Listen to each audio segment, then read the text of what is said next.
Please share. It's what I'm doing.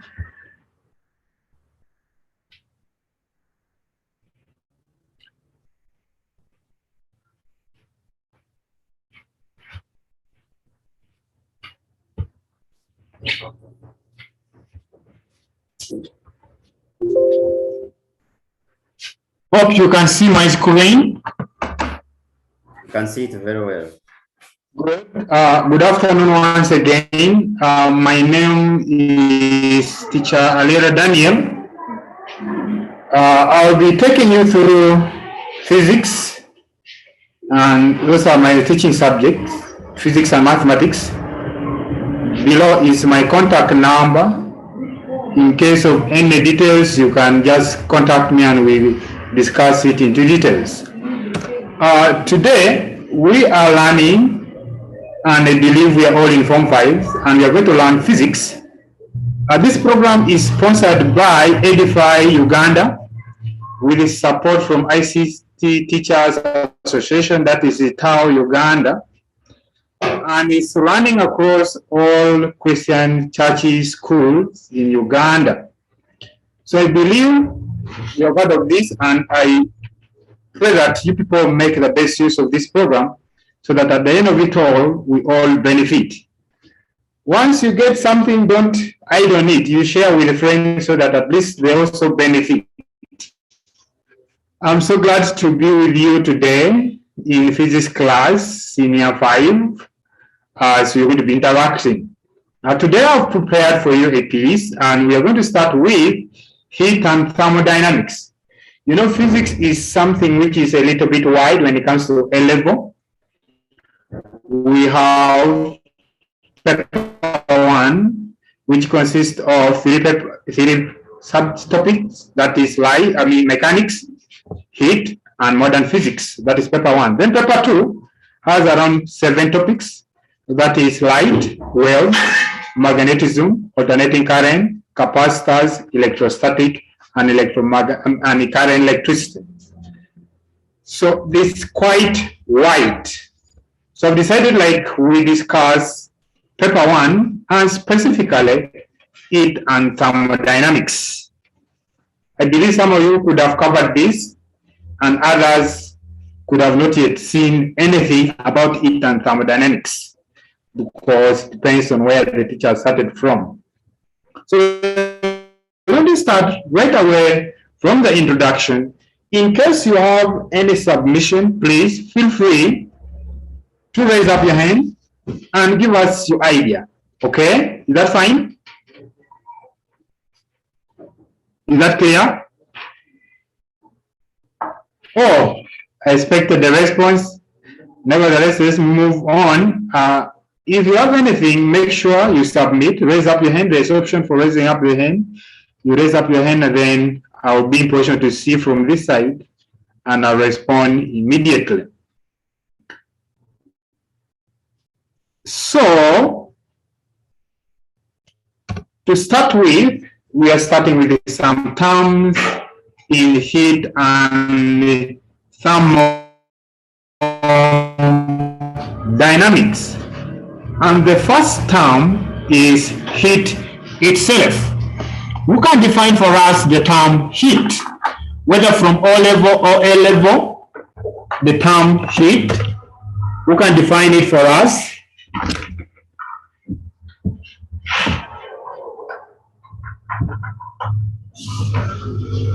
Who can define for us heat?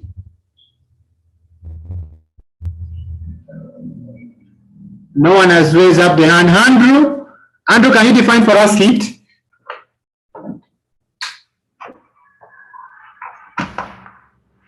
Andrew, can you define for us heat?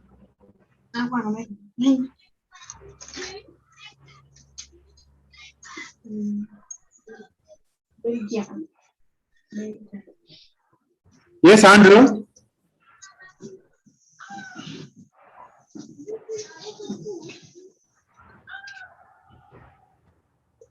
Oh, Andrew is not talking. Let me hear from Victor. Victor, can you define for us heat?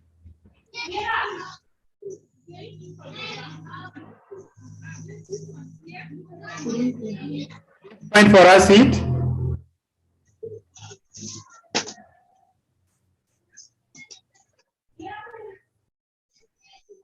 Oh, Victor, we can't hear you.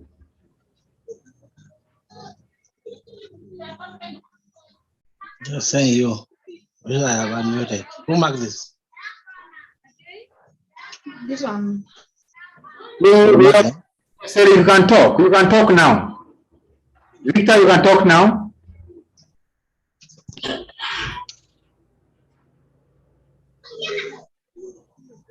Oh, no one is giving us the answer. Please make the class interactive. Benjamin, can we hear from you? Benjamin?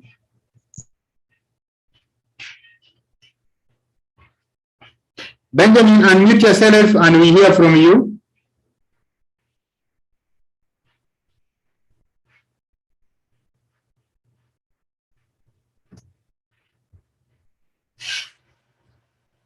Oh, form of energy that changes body temperature. Good, Joel, thank you. You sent it on a message. Form of body energy that changes body temperature. We define it as a form of energy, of course. It's a form of energy, but this type of form of energy is that one that flows from one point to another, but there must be a condition for that energy to flow from one point to the other point. And the condition is that there must be a temperature difference between the 2 points.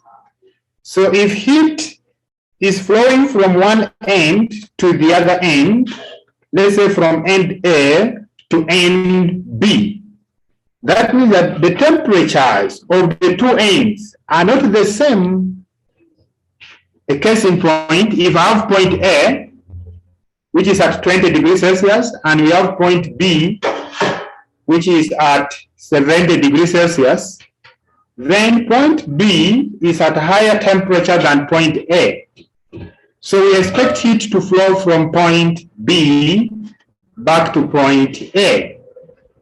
And what is making heat to flow? Because there is temperature difference between the 2 points. So that's what we call to be heat. Form of energy that flows from one point to another due to temperature difference between the 2 points. That is it. And that is term number 1, which we see under thermodynamics. Then what about this temperature itself? When we are talking about temperature, we are just meaning a number. But this number expresses the degree of hotness of the body on a scale in which it's given. Okay? If I say the temperature of the body is 37 degrees Celsius, then that means that 33 or 37 is that number, but it tells you how hot or cold a body is on a given scale. Remember I said 33 degrees Celsius. So degrees Celsius is also a scale. So we have very many scales, which we are also going to discuss here. So temperature is a number that expresses the degree of hotness of a body on a given scale. That is our temperature. So those are some of the terms. Term number 1 is heat. Term number 2 is temperature. Now, temperature is measured using a special instrument, which we all know, and that is thermometer. So it's also important to note that we use an instrument called thermometer when you're measuring temperature. And we have various types of thermometers. There are very many. And we're going to discuss them into details. We shall see how to use them as well, how to operate them, advantages of one over the other, the disadvantages of one over the other. We shall discuss them. So we're saying that when you're measuring temperature, we use an instrument called thermometer. Somebody to give me an example of a thermometer, any one type of a thermometer you know.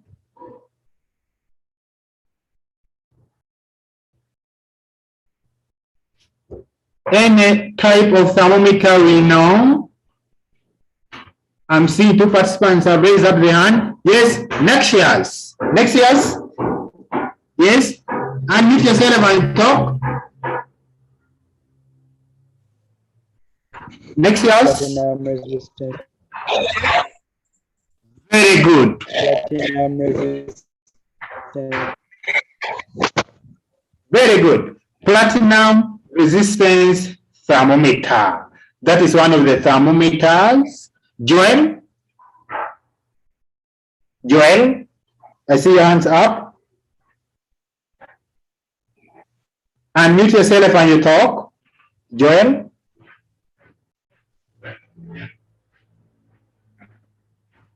Oh, Joel, unmute yourself and you talk. 9 thermometer. Sorry?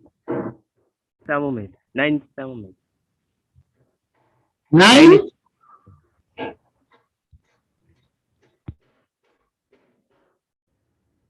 Sorry, Joel, can you repeat it again? 9 thermometer. 9 thermometer, 9 thermometer. Oh, but we have very many types, one of which was given to us by Naxias. We have platinum resistant thermometer. We have mercury in a glass thermometer. We have constant volume gas thermometer. We have constant pressure gas thermometer. We have optical pyrometers and thermocouple thermometers. So those are the examples of thermometers which we have. So when we are measuring with the temperature, we use some of these thermometers. Now, I want us to realize one thing. When I talk of a mercury glass thermometer, there is always a liquid in that thermometer. And that liquid is what we call to be mercury. When I talk of a constant volume gas thermometer, we are going to see how it works. It uses the pressure of the gas. When you talk of platinum resistant thermometer, it uses the resistance. When you talk of the thermocouple, it makes the best use of the EMF, that is electromotive force. When you talk of alcohol thermometer, that is liquid alcohol in a liquid glass thermometer, that means it uses what? Alcohol. So what do we say now? We say that different thermometers use different what? Different physical properties. And those properties which are used, those things which are used in those thermometers which are listed for you, they are called to be thermometric properties. So thermometric properties, who can define for us now thermometric properties?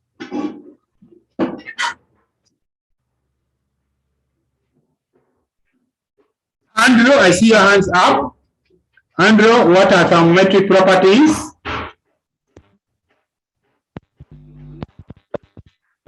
Is a physical that varies linear.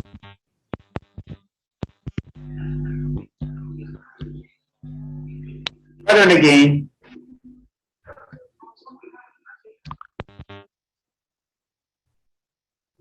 Thermometric properties Is a physical and continuously. Is the problem my network or your network? Members, can you tell me? Because I can't hear him clearly. A thermometric property Yes. is a physical quantity Yes. that varies linearly and continuously with Yes. Very good. Very good. So, what we call to be thermometric properties are those physical properties which vary linearly And not just linear, but also continuously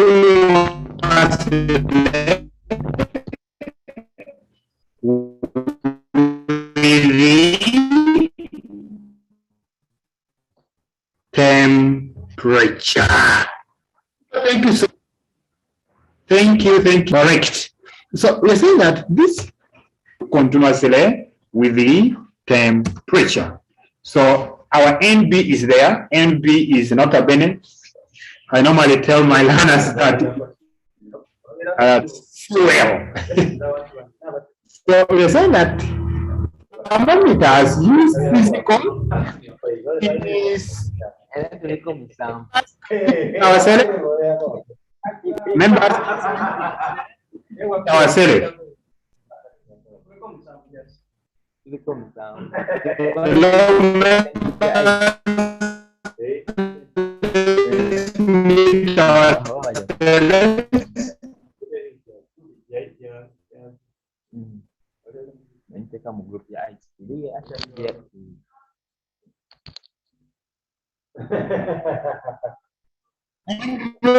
Unmute yourself.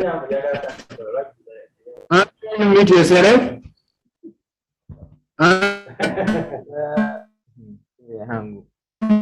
Mute yourself.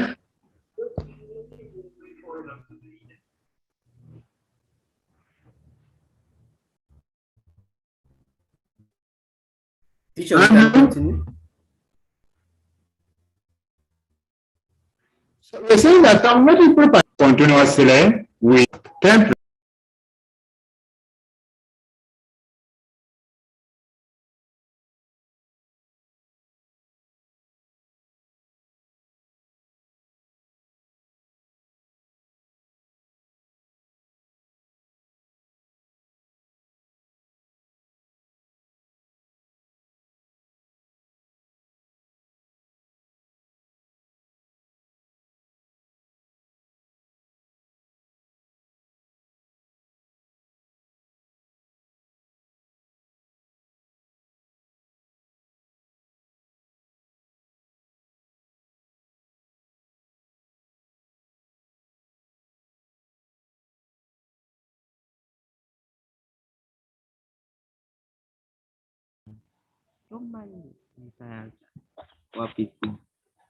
Teacher, we can. Yeah. Teacher, any problem? We can't hear you.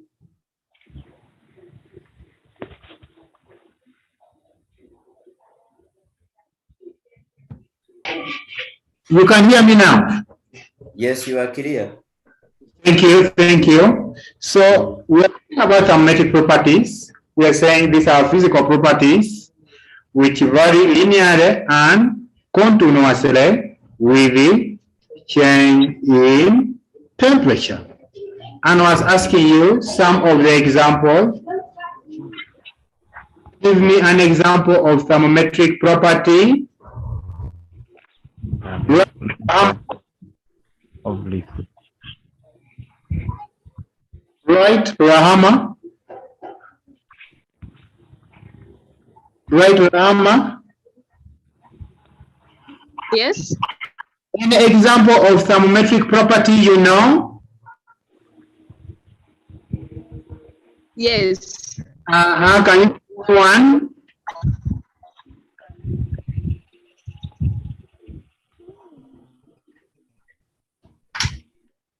Yes, Bright?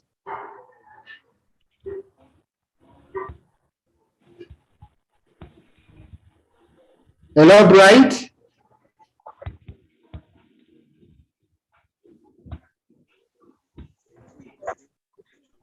Oh, Bright, unmute yourself and you talk to us.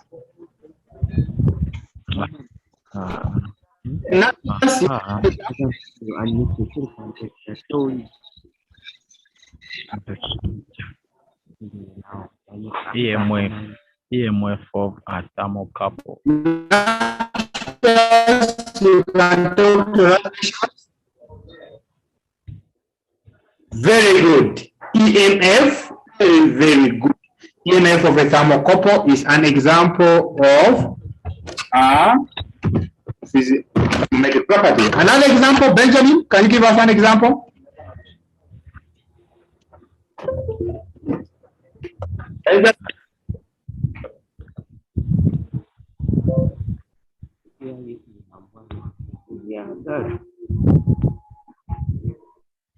Joel, I request that you unmute yourself. Custom messages are color strips are sometimes used by nurses. Joel, I request Naxias, another one, Naxias?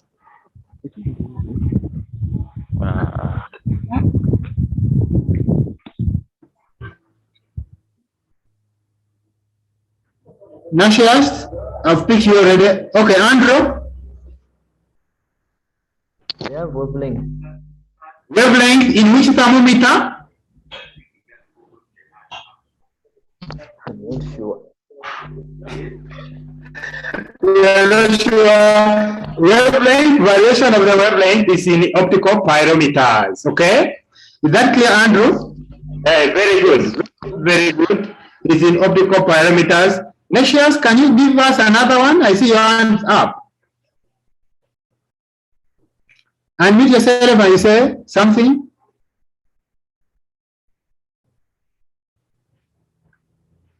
Okay, so let's see the examples of thermometric property. The first one is length of a mercury thread in a mercury glass thermometer. Is that okay? That's the first one. Length of the mercury thread in a mercury glass thermometer.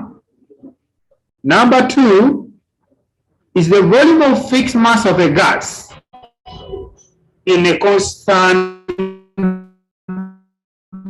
pressure gas thermometer. Volume of a fixed mass of a gas in a constant pressure gas thermometer. I'm checking on the chart, they are all correct. Length of the column of the liquid, elastic, resistance, volume, pressure, they are all correct. Joel, all your answers are correct. Very good. So you're saying that volume of a fixed mass of a gas in constant pressure gas thermometer. Then the next one is pressure of a fixed mass of a gas. Pressure of a fixed mass of a gas in a constant volume gas thermometer. So we have length of a mercury in a mercury glass thermometer. We have volume of a fixed mass of a gas in constant pressure gas thermometer. We have pressure of a fixed mass of a gas in constant gas thermometer. Then next is the variation of EMF, which Andrew told us in a thermocouple. When talking about the EMF, we are meaning in a thermocouple thermometer. Then the next one is the variation of resistance in platinum resistance thermometers. Then the next is the variation of wavelength of electromagnetic radiation in optical pyrometers. So I want us to be very sure of these properties. I've given you from F to F.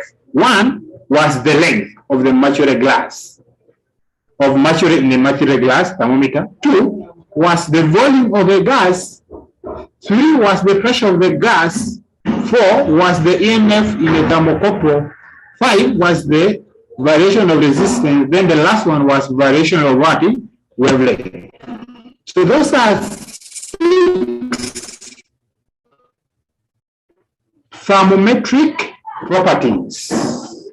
We have others, but they do not qualify because we have conditions or properties which are desirable for a physical property to be used as a thermometric properties.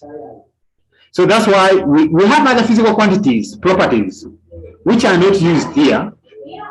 But why are these ones here? Because they possess some specific characteristics. They possess some specific behaviors that others do not have. And in that case, it takes us through qualities of a good. Why do we choose the length of the mercury glass?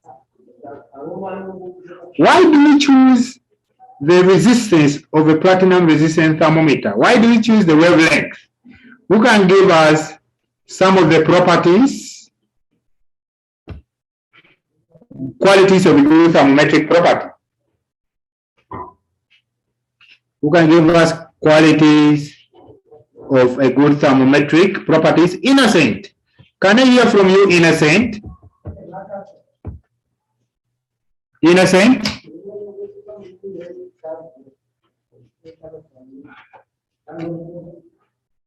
Innocent, can I hear from you?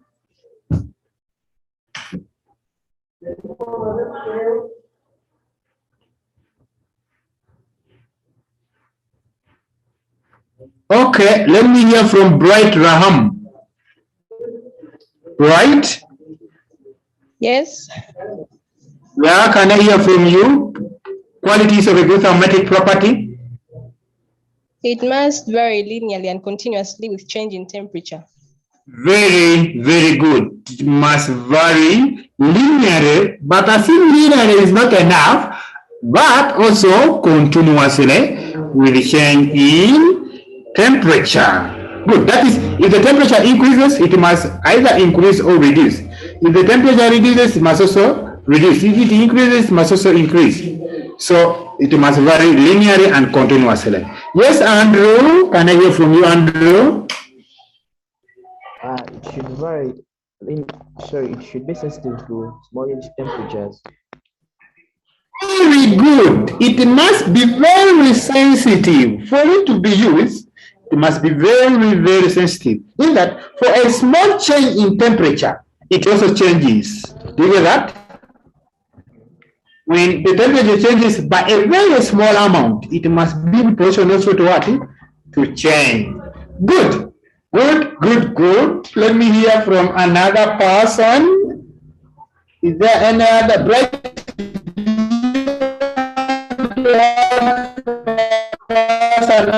Another one? Do you want to add for us another one? It should give a considerable change for small temperatures.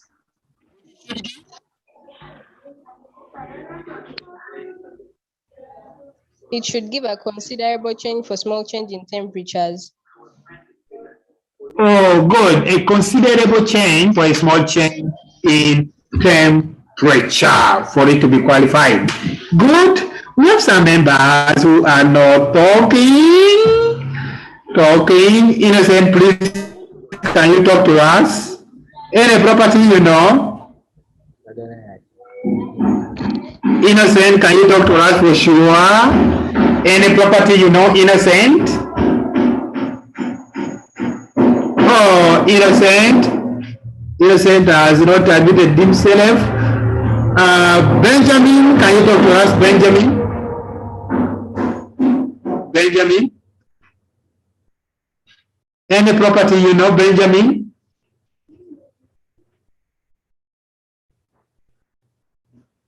Okay. Thank you so much, members, for participating. I know nothing about it. That is Benjamin. Benjamin, from today you'll be knowing it. Don't worry. Please make sure you just take note of what we are talking about here. We shall even forward for you the notes. These notes are arranged in their order, the way they are supposed to be given to you. So don't worry. Get it from here. So the first property, somebody gave it to us, that it should vary linearly and continuously with the temperature change.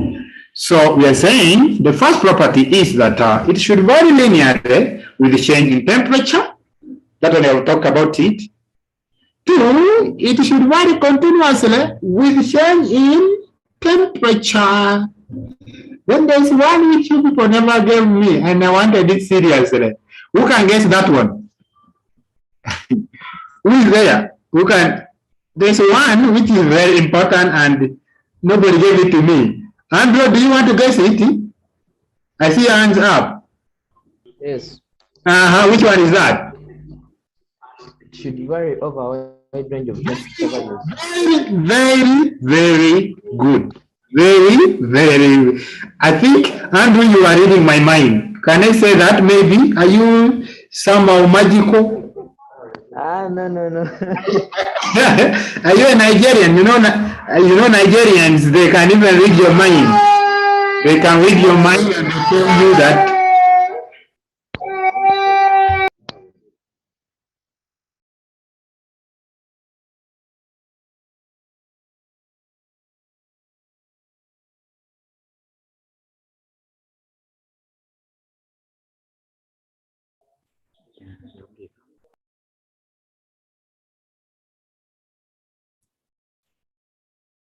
Daniel, are you there?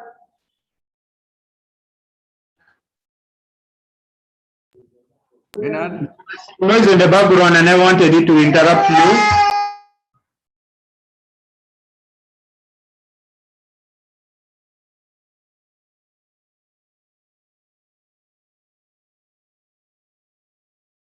Yes, Andrew, your hand is up, and Joel.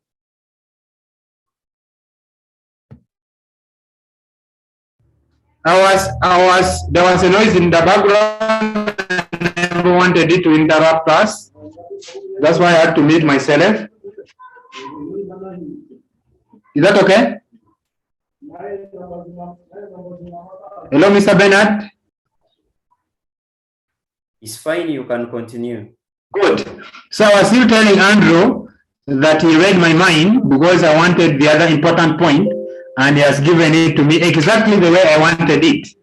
So we are saying the next property is it must vary over wide range of temperature. It must vary over wide range of temperature. So it should not only vary up to 100 degrees Celsius, but it should vary up to 1,000 degrees Celsius. So those are the main qualities of a good thermometric properties. Then we are saying it should be very sensitive, even for a very small change in temperature. For a very small change in temperature, it must be in position to realize that there was change in temperature. Then let's see some of the terms which are used here. Fixed points. The first term is the term fixed points. I'll define it for you, but you will give me basically the two types of fixed points. So we define a fixed point.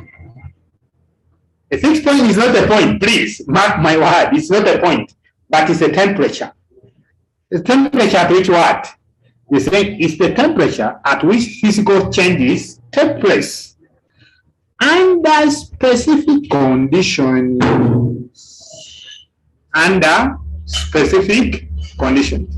So, for physical change to take place, we know the type of physical changes. We have melting, we have freezing, we have boiling, evaporation, and so forth. So those physical changes take place at a fixed point, like boiling. Boiling, let's say pure water. What's the temperature of the pure boiling water? Who can give it to me? Temperature of pure boiling water is temperature of pure boiling water. Yes, Bright. Right? Okay, Andrew. Bright, what's the temperature of pure boiling water? 100 degrees Celsius. 100 degrees Celsius. Very good. It's 100 degrees Celsius. So that is when water starts changing into what? Into vapor. So we're saying that the fixed point is the temperature at which a physical change takes place under specific conditions. And the point is, if we say the boiling point of pure water is 100, water can never start boiling at 90 again. It is fixed. Whether you do what or what, it must be 100 degrees Celsius. Of course, at some condition. And which conditions are here? One, water must be pure. For it to boil at 100 degrees Celsius, it must be pure. Otherwise, we have factors which affect the boiling point. And one of which is the presence of impurities. We are yet to see that ahead. Don't worry about that. So the presence of impurities can affect the boiling point. It causes what we call to be boiling point elevation. In other words, it increases the boiling point. Then two is the atmospheric pressure, or the pressure around where the process is taking place. So the higher the Joel, please don't write on my board. Joel, don't write on my board. So we're saying that the specific conditions we are talking about here is provided that water is pure without any impurities, provided that it's at standard atmospheric pressure, that is at 760 centimeters of mercury, or 760 millimeters of mercury, or 76 centimeters of mercury, or 103,125 newtons per meter squared or Pascal. That's when boiling can take place at 100 degrees Celsius. Anything less than that or more than that, it can never take place at 100 degrees Celsius. So there are two types of fixed points. Okay, fixed points. We have two types of fixed points. Who can give us the first one? The first one. The first one. The first one. The first bright steam point. Very good, bright. Can I hear from Nexias? Nexias 7, can you give me another type of fixed points? Nexias?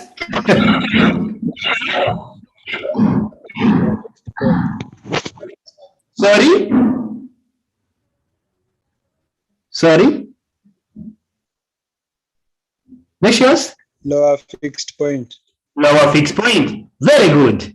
Lower fixed point sometimes. Yeah, we have got you. Lower fixed points sometimes referred to as ice point. Okay. So those are the two types of fixed points. So down here we are saying there are basically two types of fixed points. Okay. First one is what Wright Rahamad gave it to us. Ice point. Okay, this one is Nexias who gave it to us. Is ice point, which is sometimes referred to as lower fixed point. How do we define that? We shall come to that. We have second one, steam point, which is sometimes referred to as upper fixed point. Hello, there is another point. Who can give me the next point? There's another point which is different from the upper fixed point and the lower fixed point. Who can give me that? Who can give me that? Let me check. Who can give me that?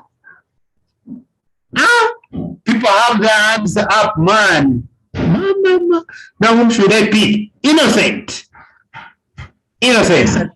Triple point. Sorry? Triple point. Point of water. Very good, very good, very good, very good. You man, you must be very dangerous.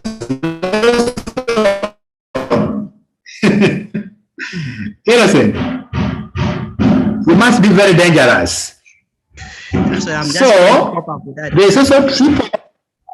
Yeah, it's okay. Don't worry.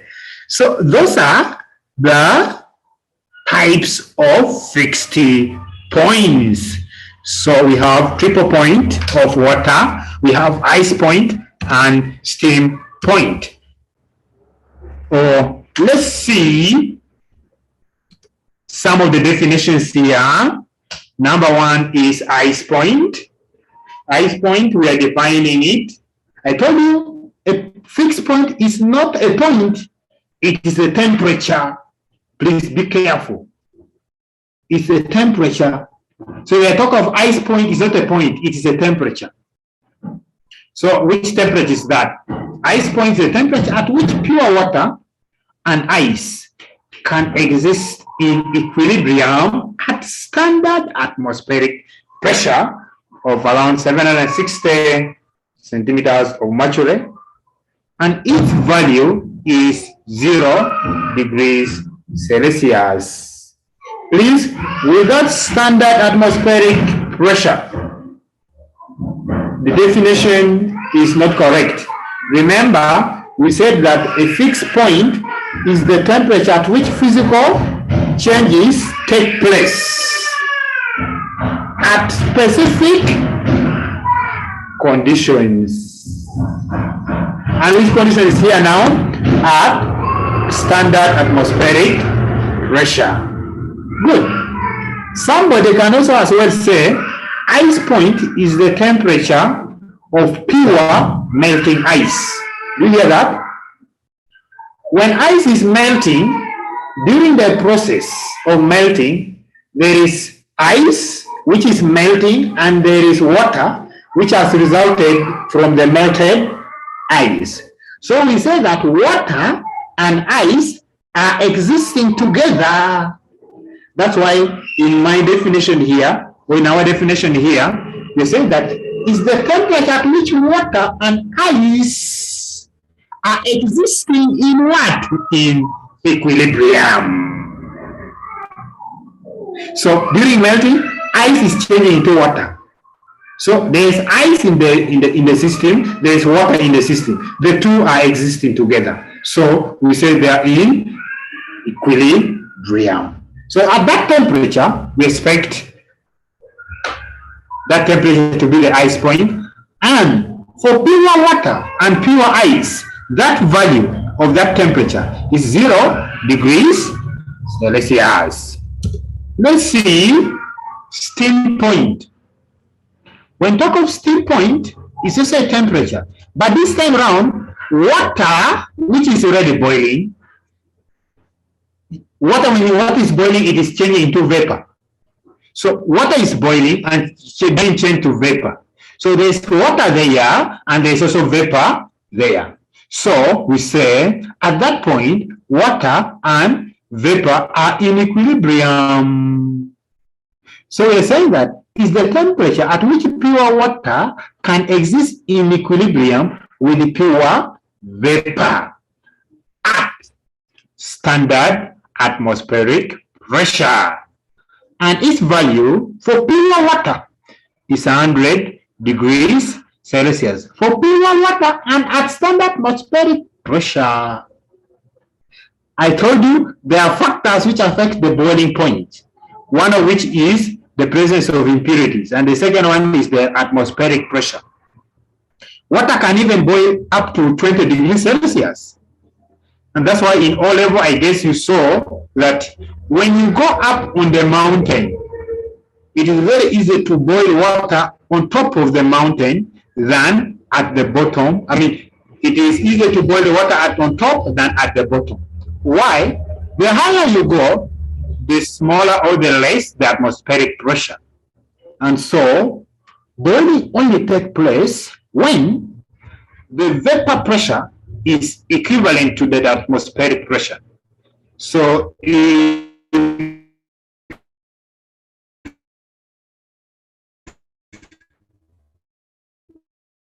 atmospheric pressure is very small to be equal to the atmospheric pressure. That we shall discuss that when it comes to laws, gas laws. Then the other one is the triple point of water. Now, triple means 3. Is that clear? So when you're talking about triple point of water, triple means 3. And what we are discussing here, we are discussing ice, water, and vapor. So a point or the temperature at which all the 3 can be in equilibrium, that point is called to be triple point of water. Am I very clear? Am I very clear? Is there anyone with any question? Is there anyone with anything to submit? Please raise up your hand and submit. I see Joel with the hands up. I don't know.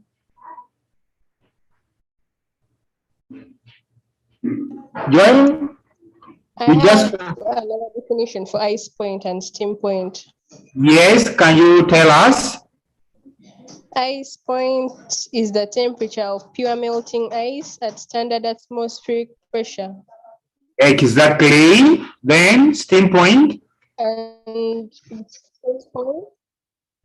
steam point is the temperature of pure boiling water at standard atmospheric pressure. Exactly. I think, thank you so much. This is bright Rahama. Yes, we say ice point.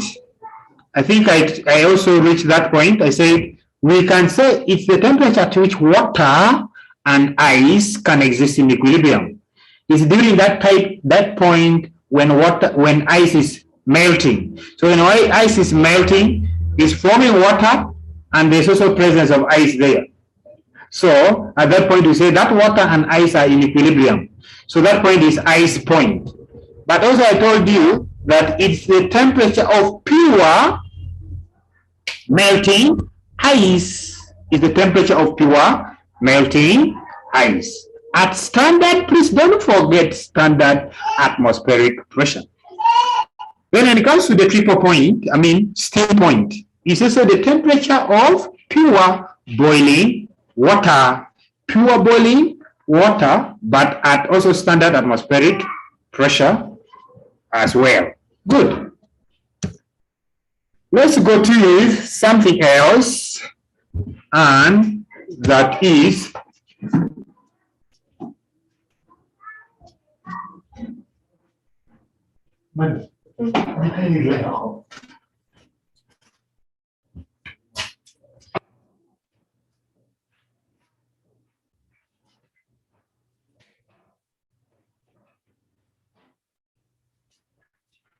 so let's look at also something else, and this is triple point of water. We denote it with XTR. XTR, that is triple point of water, and its value is 273.16 Kelvin. We need to know that. XTR, 273.16 Kelvin, that is 100.16 degrees Celsius. That is triple point of water. Good. Let's see temperature scales. There are two types of temperature scales. We have one, Celsius scale, which we see under this. And then two, we have what we call to be a Kelvin scale or thermodynamic scale. Let us talk about Celsius temperature scale. Celsius temperature scale can as well be called to be centigrade. Now, when talk of centigrade or Celsius case, it is the one whose ice point is at 0 degrees Celsius and the steam point is at 100 degrees Celsius. As simple as that. It is the one whose ice point is at 0 degrees Celsius and steam point is at 100 degrees Celsius. How do we set it up? Setting up Celsius scale. Now, when you want to set up a Celsius scale, before you set up a Celsius scale, you need to first determine the thermometric property. We have seen thermometric properties. So, if I'm using mercury in a mercury glass thermometer,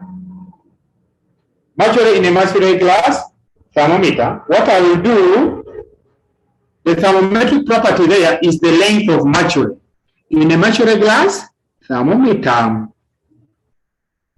So I get the mercury glass thermometer, then I put it in an enclosure or in a point where there is boiling steam. Yes. We need to conclude. Okay, please. We are winding up. So we are just setting up this. So we get steam, mercury glass thermometer, then we put it in steam. What are we going to determine here? We're going to determine the length of the mercury in a mercury glass thermometer. So when you put it in steam, we expect the length to expand, the mercury to expand, then we measure that length. We call it to be X100. X100 is the length of the mercury thread when the mercury thermometer is placed in steam. Then you also get it and you put it in pure melting ice. So when you put it in pure melting ice, we expect the length to contract until a certain value is reached. We measure that length, then we call it to be L0. In other words, we are determining the upper fixed point and the lower fixed point. Now, having known the upper fixed point and the lower fixed point, we shall get this mercury glass thermometer, then we put it in an enclosure whose temperature, theta, is required. So if I want the temperature of let's say my armpit, my body, I first put my thermometer in a boiling water. I determine the length of the mercury thread. I put it in pure ice. I determine the length. Then after, I'll bring and put it under my armpit. When I put it under my armpit here, I expect it also to expand. So I determine the length of the mercury thread. So the first thing we do when you're setting up a Celsius scale, we choose a thermometric property of a substance and you let it to be X. So you can choose platinum resistant thermometer so that the thermometric property is the resistance. So after choosing that, you measure the value of X at the ice point and steam point. I've already explained to you that. And we let the values to be X0 and X100 respectively. So X0 is at 0 degrees, X100 is at 100 degrees Celsius.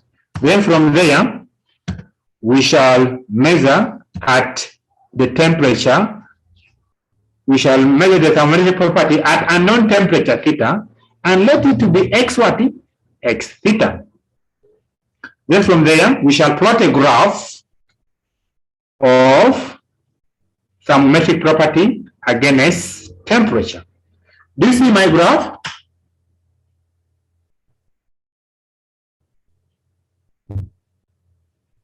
Do you see my graph? This is my graph. Yes. So this column, this horizontal line is for temperature against thermometric properties.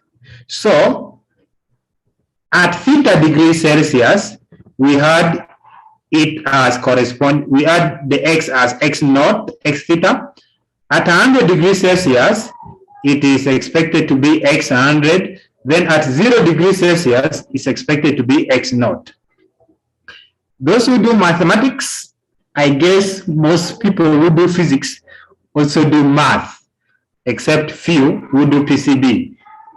So those who do mathematics know how to get the slope of a line. So having done that, we get the slope of this line. The slope of the line is got by y2 minus y1 over x2 minus x1. That is change in y over change in what? X. So I'll first get the first slope. There's this one. From here to here only. That one I'll call it to be slope 1. Then from here to there, I call it to be slope what? Slope 2. A line, when you get a slope at any point, we expect them to be the same. So we expect the slope at 1 to be the same as the slope at what? The slope at 2. So let's check slope at 1. From here to here, our y2 is x theta, our y1 is x naught. Our x2 is theta, our x1 is 0. So we shall have y2 minus y1 over x2 minus x1. Do you all get me right? Is that clear? We shall have y2 minus y1 over x2 minus x1. Is that clear? Yes, it's clear. Very good. Then that is for the first one. From here to here. Then for the second one will be from here to this side. So we shall have, so that means y2 is this one and y1 is this. x2 is this one and x1 is this. So we shall have y2 minus y1 over x2 minus x1. Then from there, we shall make theta the subject of the formula. So when you do that, the second slope was x100. Remember, it was our y2, and x100 was corresponding to 100, which became our x2, and 0 was corresponding to x0, which became our x1. That was slope number 2. Then slope number 1, it is x theta minus x0 over theta minus 0. Good. Now, when you do this, this one will remain as x100 minus x theta over 100. So we shall have x100 minus x0 over 100 should be equals to, this will also be x theta minus x0 over theta only, because this one is 0, 0. Then our main aim is to make theta the subject of the formula.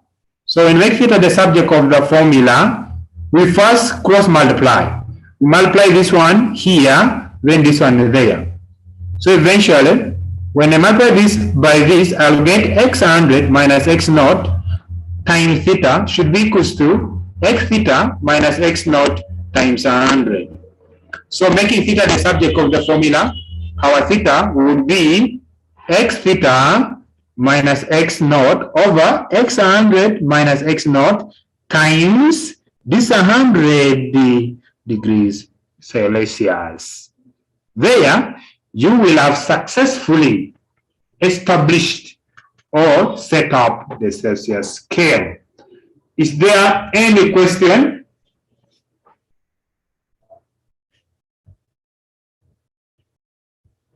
Is there any question? Is there any question?